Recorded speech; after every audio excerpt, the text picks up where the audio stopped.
بچه چند تا نکته راجع به مدل پاها. ببینید به این صورت نیست، به این صورت هم نیست. شما داری خیلی انرژی میگیری از خودت. شما باید ارتفاعت و نوع پرشت به سمت بالا باشه. حتی پنجه پا پوینت هست، یعنی شکم شما کاملا درگیره. از مچ دستتون کار بکشید، نه از شونه هاتون. وقتی که تعداد تکرارا زیاد شد شونه بیاد کمکتون. فعلا با مچ دستتون کار بکنید.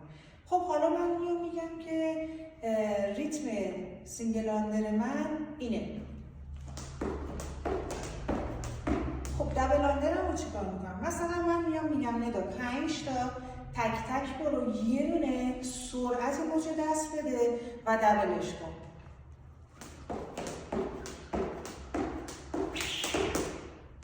بعد میکنم 4 تا، یه دونه، 3 تا، یه دونه، 2 تا، یه دونه، یه دونه، یه دونه.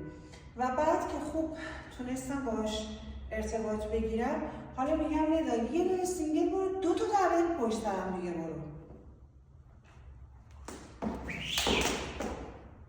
شاید تو پات گیر کنه، اشکال نداره.